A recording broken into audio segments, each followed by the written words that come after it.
कि हम में से कोई भी उनको नहीं समझ पा रहा था कि उन्हें क्या करना है, किस लिए पद यात्रा करनी है।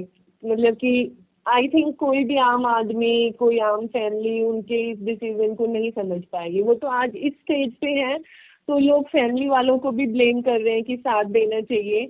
बट आप ये सोचो, अभय वायरल नहीं है, अभय इतने काबिल हैं कि वो आईआईटी से पास आउट है, वो कनाडा में जॉब छोड़ के, सब कुछ छोड़ के और ये डिसीजन ले रहे हैं। तो एकदम से किसी भी परिवार के लिए ये समझना मुश्किल हो जाता है। क्यों करते थे तो वो बोलते थे कि मुझे एनलाइटनमेंट हो गया है या मुझे ये चीजें समझ में आ गई हैं। तो एक्चुअली क्या है कि आज आज के टाइम में भी चलो ठीक है, जो लोग उनको फॉलो कर रहे हैं या नहीं फॉलो कर रहे हैं, बट मुझे लगता है कि उनका इंटेलेक्ट लेवल इतना ज्यादा है कि आधे से ज्यादा लोग उनको अभी भी नहीं समझ पा रहे हैं कि वो करना क्या चाह रहे हैं। ठीक है, तो उस टाइम हमें भी नहीं समझ आया था कि वो करना क्या चाह रहे हैं। मैंने अभय को कनाडा बुलाया तो उस टाइम उनका थोड़ा डाउन फेज चल रहा था। लाइक जैसे उन्होंने एक्सप्लेन किया, वो थोड़ा डिप्रेशन फील करते थे, बिल्कुल एनर्जी लेस फील करते थे, ना उनका खाने का मन करता था, ना उनका किसी से बात करने का मन करता था, सिर्फ बिस्तर पे लेटे रहते थे और मतलब कि सिर्फ स्मोकिंग एंड ये सब कुछ। तो उस टाइम क्या हुआ कि वो जब कोई आदमी डिप्रेशन में होता है तो आप सोच के देखना कि उनके साथ वाले पे उसका कितना असर पड़ता है। लाइक मैं उनको बोल रही हूँ भाई खाना खा लो, वो खाना नहीं खा रहे, मैं उनको दूसरी बारी बोल रही हूँ, तीसरी बारी, ऐसे ही हर काम के लिए करते करते, ठीक है, मतलब कि बहुत टाइम लगाया, बहुत एफर्ट लगाए और वो ठीक भी हो गए थे। बट फिर जब उन्होंने जॉब स्टार्ट की तो उन्होंने बोला कि ये जो क्लाइमेट है ना, मैं इसमें ज़्यादा ट्रैवल नहीं कर पा रहा। हम जहाँ पे रह रहे थे वो थोड़ा डिस्टेंस पे पड़ रहा था, तो उन्होंने बोला कि अब मुझे अपने ऑफिस के पास ही रूम लेना है। तो हमने उसे समझाया कि अभी आप थोड़ा और रुक जाओ, ठीक है, क्योंकि अकेले रहना इस सिचुएशन में बिल्कुल ठीक नहीं है। अभी तो हम फिर भी आपका ध्यान रखते हैं, यहाँ पे खाना पीना, अकेले आप ये सब कैसे करोगे। बट उन्होंने डिसाइड किया कि नहीं, ये बहुत एनर्जी कंज्यूम करता है, ये ट्रैवल और ये सब कुछ मेरे से नहीं हो पा रहा है, तो वो अलग चले गए। और फिर कनाडा में क्या होता है कि एक बारी तुम लीज साइन कर दो तो वो 1 साल या 1.5 साल के लिए होती है। अगर तुम उसको ब्रेक करते हो तो तुम्हें मतलब कि बहुत ज्यादा, तुम्हें 2-3 महीने का रेंट उनको पे करना होता है। तो ऐसे ही टाइम चलता गया और उसी टाइम जब वो मूव हुए उसके बाद कोविड स्टार्ट हो गया। तो एक के बाद एक ऐसी चीजें होती रही कि ना चाहते हुए भी वो उनसे ऐसे अलग अलग हो गए। और फिर क्या होता है कि जब वहाँ पे कोविड लगा तो वहाँ पे रूल्स इतने ज्यादा थे कि वो फिर हमारी बिल्डिंग में घुस भी नहीं पाते थे। तो हम उनको कभी पीछे के दरवाजे से वो कोशिश करते तो वो उनको अच्छा नहीं लगता था बिल्कुल। तो फिर वो फिर से बिल्कुल अकेले पड़ गए। और उस टाइम मतलब डिप्रेशन तो उनका बहुत ज्यादा वो ओवरकम कर चुके थे, बट हमेशा मतलब पढ़ते रहना और ये सब कुछ, तो उनका थोड़े टाइम बाद उससे भी मन उठ गया कि नहीं यार, ये तो मतलब कि अकेले फिर से कमरे में कैद हो गया। तो उन्होंने डिसाइड किया कि मैं जा रहा हूँ इंडिया। तो मेरे पेरेंट्स की सबसे अच्छी चीज ये लगती थी कि उन्होंने कभी एजुकेशन के लिए नहीं रोका।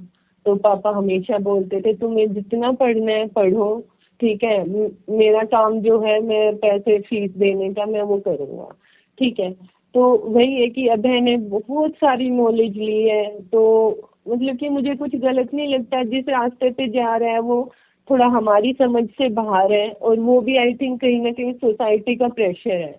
जैसे कि अभी मतलब कि मीडिया ही पहुंच जाती है, आप चाहते हो या नहीं चाहते हो, अरे बेटा शादी कब करेगा, अरे बेटा अभी क्या कर रहा है, बेटी इतनी बड़ी हो गई है तुम इसकी शादी कर दो, ठीक है। तो ये सोसाइटी का प्रेशर इतना होता है कि आई थिंक मम्मी पापा वो अभी भी उस सोसाइटी के प्रेशर से बाहर नहीं निकले हैं। तो शायद उनको सही ना लगे, बट आई थिंक मेरे को सोसाइटी से अभी इतना फर्क नहीं पड़ता। तो मेरे को तो कोई गलत काम नहीं लग रहा जो भी अभय कर रहे हैं।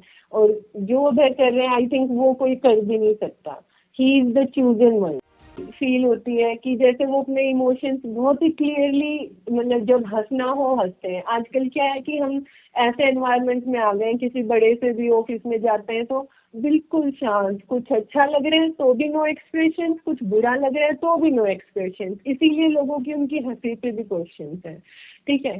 तो मुझे तो यही लगता है कि वो लोगों को जीने की राह दिखा रहा है कि सच मतलब सही राह, कि हाँ ये तुम्हारा मतलब तुम इंसान हो, तुम इंसानियत भूल चुके हो, तुम कर क्या रहे हो, मतलब कि तुम कौन सी दुनिया में जी रहे हो, तुम क्यों नहीं सोचते कि तुम क्या करने आए हो, राइट। आई थिंक वो सब सवाल मतलब कि उनको देख के मेरे मन में भी आए, ठीक है। और आई थिंक वो जो भी उसको धर्म बोल लो या कुछ भी बोल लो, कि जो तुम सत्य के रास्ते पे चल रहे हो उसकी स्थापना, कि तुम जहाँ भी हो जिस भी फील्ड में हो, बट सत्य सत्य को फॉलो करो।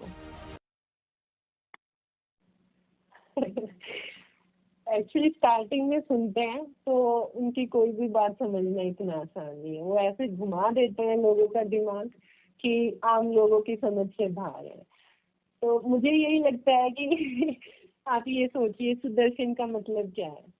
अच्छे दर्शन, सुदर्शन मतलब कि अच्छे दर्शन, अच्छी नॉलेज, अच्छा ज्ञान, ठीक है। त्रिशूल का मतलब क्या होता है? त्रिशूल का मतलब कि तीन तीन जो स्पाइक्स है उसका एक बहुत ही डीप मीनिंग है, कि जैसे हम बोलते हैं कि overcoming ignorance, ego and evil. मतलब कि जो भी गलत काम हो रहा है, जो भी हम अहम में जी रहे हैं, और मतलब कि कई चीजों को जैसे इग्नोर करते हैं कि हाँ नहीं ये तो ऐसे ही दुनिया, छोड़ो ना, उस चीज से ऊपर आ जाना। और आई थिंक अब है वो आ भी चुके हैं, वो अपनी लाइफ में दिखा रहे हैं लोगों को कि हाँ मतलब कि इन चीजों का मीनिंग है, सुदर्शन एंड त्रिशूल का।